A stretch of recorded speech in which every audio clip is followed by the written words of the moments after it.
ओम नमः शिवाय। शिव पुराण श्री शतरुद्र संहिता 15वां अध्याय।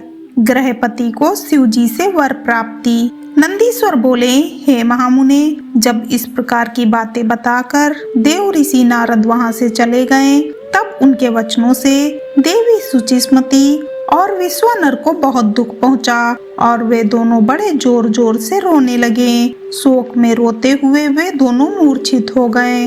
फिर पहले तो मुनि विश्वानर ने अपने को संभाला, फिर अपनी पत्नी को समझाते हुए बोले, देवी, इस प्रकार रोकर कुछ भी नहीं होगा, इसीलिए तुम इस प्रकार रोना बंद करो। फिर वे दोनों अपने पुत्र ग्रहपति को ढूंढने लगे। उस समय उनका पुत्र घर से बाहर था। जब वह वापस आया तो अपने माता पिता को इस प्रकार रोता हुआ देखकर उनसे पूछने लगा कि आप इस प्रकार क्यों रो रहे हैं। अपने पुत्र के इस प्रश्न को सुनकर देवी सुचिस्मति ने ग्रहपति को अपने गले से लगा लिया और रोते हुए ही उसने नारद जी द्वारा कही गई बातें कह दी। यह सुनकर ग्रहपति तनिक भी विचलित नहीं हुआ और अपने माता पिता को समझाने लगा कि आप इस प्रकार दुखी ना हो।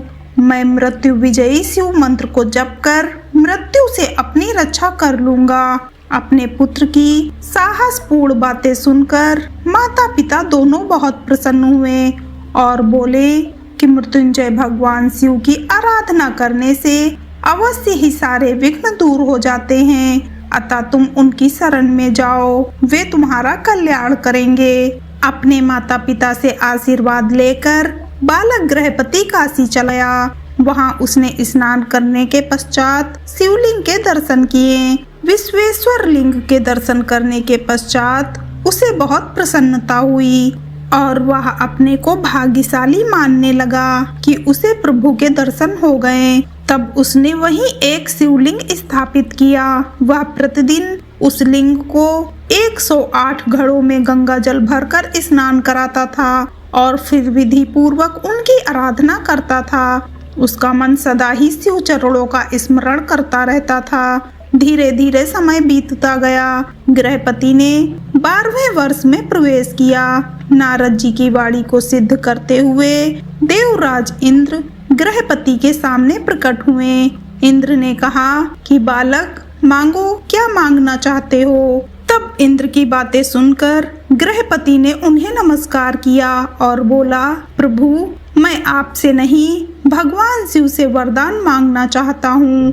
आप चले जाइए, मैं शिव जी के अलावा किसी अन्य से कुछ नहीं मांग सकता, क्योंकि शिव ही मेरे आराध्य हैं और मैं उन्हीं का भक्त हूँ।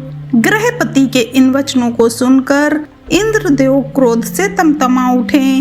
उन्होंने अपना वज्र निकाल लिया। उनके हाथ में वज्र देखकर बालक को अपने पिता द्वारा बताई गई बात याद आ गई और वह डर से मूर्छित होकर गिर पड़ा। यह देखकर भक्त वत्सल भगवान शिव देवी पार्वती सहित तुरंत वहां प्रकट हो गए। जैसे ही उन्होंने ग्रहपति को छुआ, वह उठ खड़ा हुआ। अपने सामने साक्षात भगवान शिव और माता पार्वती को पाकर वह रोमांचित हो उठा। उनका रूप करोड़ों सूर्य के समान प्रकाशित हो रहा था। इस अद्भुत रूप को देखकर ग्रहपति मंत्रमुग्ध हो गया और दोनों हाथ जोड़कर देवाधिदेव महादेव जी की स्तुति करने लगा। तब भक्त वत्सल शिव ने हंसते हुए कहा, हे बालक, मैं तुम्हारी इस उत्तम तपस्या से बहुत प्रसन्न हूँ। मैं तुम्हारी परीक्षा ले रहा था। मैंने ही इंद्र को तुम्हारे पास भेजा था। तुम अपनी परीक्षा में सफल हुए हो। तुम्हें डरने की कोई आवश्यकता नहीं है। तुम्हें कोई नहीं मार सकता।